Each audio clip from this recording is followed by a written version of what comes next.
Bismillahirrahmanirrahim. Assalamualaikum warahmatullahi wabarakatuh. Saya Faradiba Arafat dari kelas SMD semester 6 akan sedikit mempresentasikan tentang makalah saya, yaitu unsur dan syarat penyusunan kontrak pada mata kuliah penyusunan kontrak bisnis syariah. Oke, mohon maaf ya teman-teman apabila nanti dalam video saya agak sedikit ada gangguan karena ya materi saya ada di laptop seperti itu. Nah, yang pertama, kita jelaskan tentang pengertian kontrak itu sendiri. Sebenarnya kontrak itu apa sih?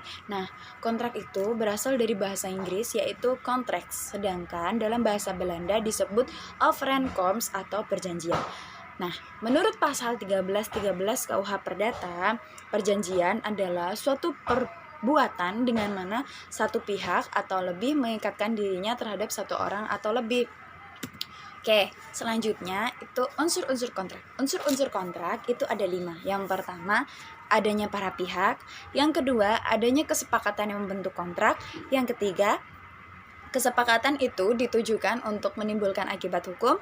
Yang keempat, adanya objek tertentu. Yang kelima, ada bentuk tertentu, entah itu lisan atau tertulis. Oke, selanjutnya jenis-jenis kontrak.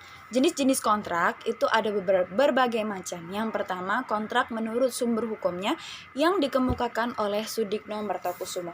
Nah, kontrak menurut sumber hukumnya itu penggolongan kontrak yang didasarkan pada tempat kontrak itu ditentukan. Sudikno Mertokusumo membagi jenis kontrak atau perjanjian itu menjadi 5 macam. Yang pertama, perjanjian yang bersumber dari hukum keluarga. Contohnya, perkawinan, seperti itu. Yang kedua, perjanjian yang bersumber dari kebendaan, yaitu yang berhubungan dengan peralihan hukum benda. Contoh, peralihan hak milik. Oke, yang ketiga adalah perjanjian obligatoir, yaitu perjanjian yang menimbulkan kewajiban. Contoh, perjanjian jual beli. Yang keempat adalah perjanjian yang bersumber dari hukum acara, dan yang kelima adalah perjanjian yang bersumber dari hukum publik. Oke, selanjutnya yang kedua adalah kontrak menurut namanya. Dalam pasal 1319 KUH Perdata hanya disebutkan 2 macam kontrak menurut namanya, yaitu kontrak nominat dan kontrak innominat. Sebenarnya kontrak nominat dan kontrak innominat itu apa sih? Nah, kontrak nominat itu adalah kontrak yang dikenal oleh KUH Perdata.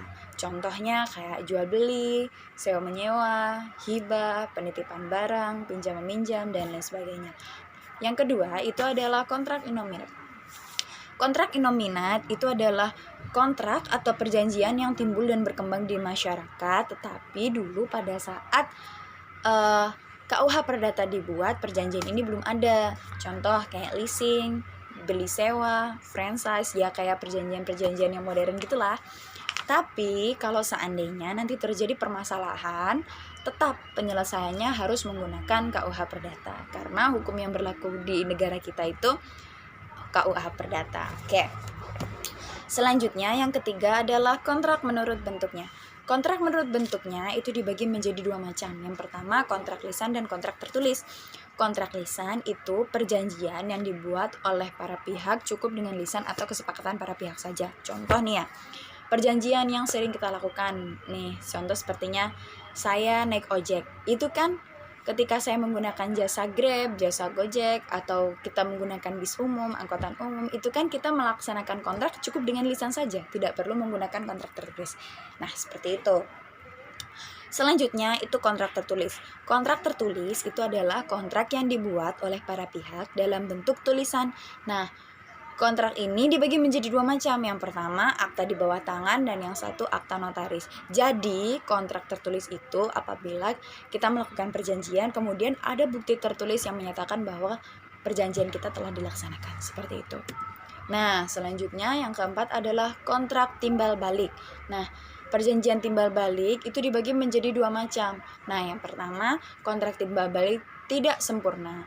Itu menimbulkan kewajiban pokok bagi salah satu pihak, sedangkan pihak lainnya wajib melakukan sesuatu. Contoh seperti ini ya, saya ingin menyampaikan pesan terhadap seseorang, tapi saya minta tolong nih kepada si A untuk menyampaikan pesan tersebut, karena saya sudah memberikan dengan syarat saya akan memberikan upah atas pekerjaannya dia. Nah, saya sudah memberikan amanah nih terhadap si A. Jadi si A harus berkewajiban untuk menyampaikan kepada orang yang saya maksud, karena nanti ketika dia sudah menyelesaikan apa yang saya minta, saya berkewajiban juga untuk memberikan upah atau ganti atas apa yang dilakukan, seperti itu.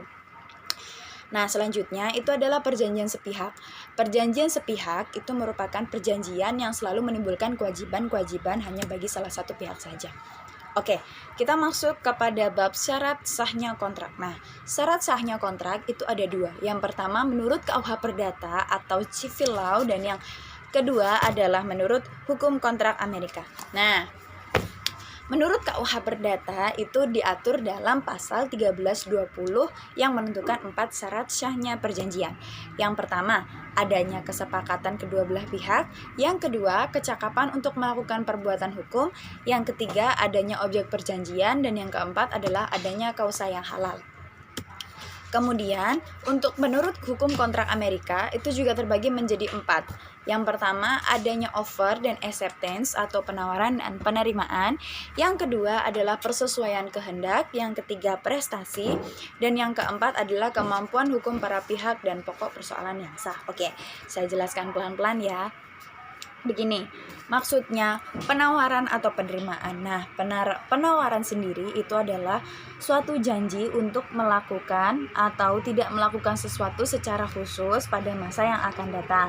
Nah, pada prinsipnya penawaran tetap terbuka sepanjang belum berakhir waktunya atau belum dicabut. Nah, untuk penawaran sendiri itu ada batas waktunya. Batas waktunya itu sesuai dengan kesepakatan atau perjanjian. Contohnya nih ya, saya melakukan penawaran, tapi di sisi lain saya memberikan batasan dalam waktu beberapa bulan. Itu apabila tidak memberikan respon, maka penawaran akan batal. Nah, penerimaan, maksudnya penerimaan itu berarti saya menyatakan bahwa saya itu menerima kontrak tersebut. Oke. Yang kedua itu persesuaian kehendak. Persesuaian kehendak itu objeknya jelas, maka kontrak itu dikatakan sah. Persesuaian kehendak itu harus dilakukan secara jujur. Nah, prestasi, maksudnya prestasi itu hampir sama dengan objek yang diperjanjikan, seperti itu. Oke, mungkin cukup itu yang dapat saya sampaikan. Apabila ada kurang atau lebihnya saya mohon maaf. Terima kasih. Wassalamualaikum warahmatullahi wabarakatuh.